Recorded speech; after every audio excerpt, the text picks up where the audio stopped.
নমস্কার, তোমাদের সকলকে রিয়ান ওয়াইফাই স্টাডিতে পুনরায় স্বাগত। তো এবারে বিষয় ভিডিও হচ্ছে, তোমরা দেখতে পাচ্ছ যে 2024 সালে যে অস্কার পেয়েছে, যেসব বিখ্যাত মুভিগুলো রয়েছে, মুভি সঙ্গীত, সেসব যে অস্কারগুলো গুরুত্বপূর্ণ অস্কার, সেই অস্কার নিয়ে এবার একটি ভিডিও, যেগুলো সামনে যে মিসলেনিয়াস ক্লার্কশিপ রয়েছে, পঞ্চায়েত পরীক্ষা, কনস্টেবল WBCS 24 এবং আরও অন্যান্য পরীক্ষা রয়েছে, সেগুলো থেকে এই অস্কার থেকে তোমরা প্রশ্ন পেয়ে থাকবে। চলো আমরা শুরু করি।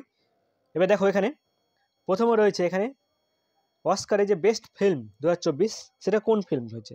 সেটা হচ্ছে ফিল্ম হচ্ছে ওপেনহাইমার। ফিল্মের নাম হচ্ছে ওপেনহাইমার। এখানে দেখো তোমরা একটা ছবি দিয়ে রেখেছি। ওপেনহাইমার হচ্ছে 2024-এর অস্কারে বেস্ট ফিল্ম ক্যাটাগরিতে অস্কার পেয়েছে ওপেনহাইমার। বেস্ট অ্যাক্টর 2024-এ বেস্ট অ্যাক্টর কে হয়েছেন? Cillian Murphy. কিলিয়ান মার্ফি হচ্ছেন বেস্ট অ্যাক্টর। তিনি কোন মুভির জন্য হয়েছেন? ওপেনহাইমার মুভির জন্য হয়েছেন। ইনি হচ্ছেন কিলিয়ান মার্ফি। তারপর দেখো best support actor Robert Downey junior. এটা রবার্ট ডাউনি জুনিয়র, তিনি হচ্ছেন বেস্ট সাপোর্ট অ্যাক্টরের যে অস্কার পেয়েছেন। এবং বেস্ট ডাইরেক্টর হচ্ছেন ক্রিস্টোফার নোলেন।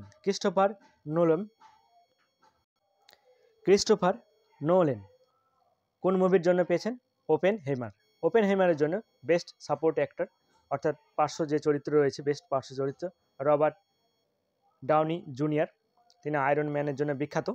এবং বেস্ট ডাইরেক্টর ক্রিস্টোফার নোলান, তিনি ওপেনহাইমার মুভির জন্য এরা দুজনেই অস্কার পেয়েছেন।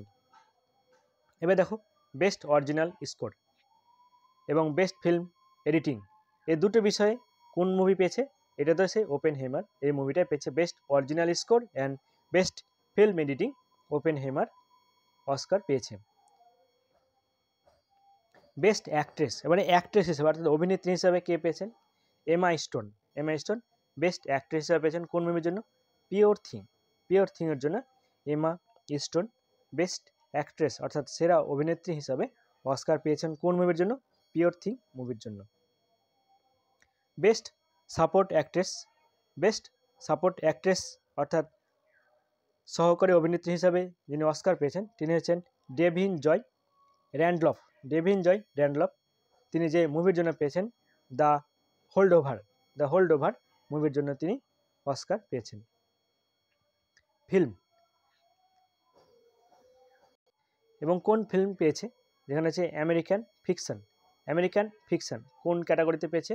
অ্যাডাপ্টেড স্ক্রিন থেকে স্ক্রিনে এই অস্কার পুরস্কার পেয়েছে। সেটা হচ্ছে আমেরিকান ফিকশন, অ্যাডাপ্টেড স্ক্রিনের ক্যাটাগরিতে অস্কার পেয়েছে।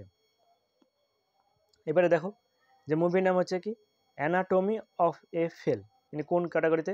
অরিজিনাল স্ক্রিনে অ্যানাটমি অফ এ ফেল মুভিটি অস্কার পেয়েছে।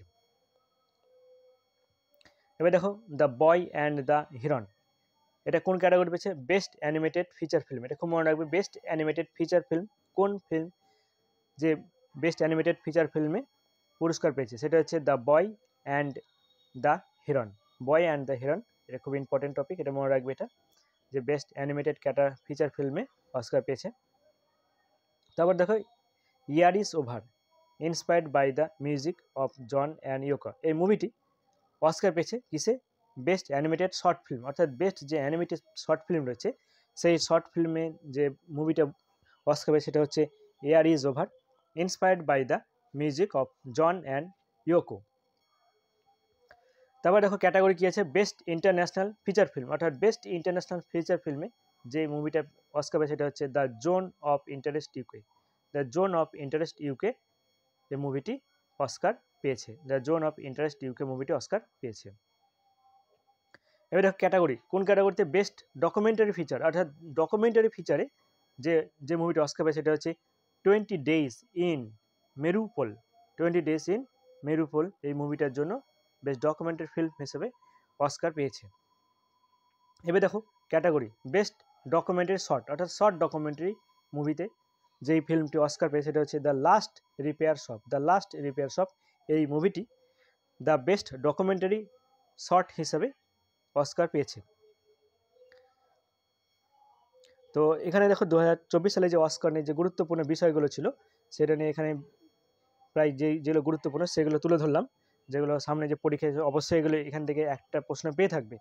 তো চ্যানেলে যারা তোমরা নতুন আছো তারা সাবস্ক্রাইব করবে এবং বন্ধুদের মধ্যে শেয়ার করবে যেন তারাও উপকৃত হয় এবং চ্যানেলটি অবশ্যই লাইক করে দিবে।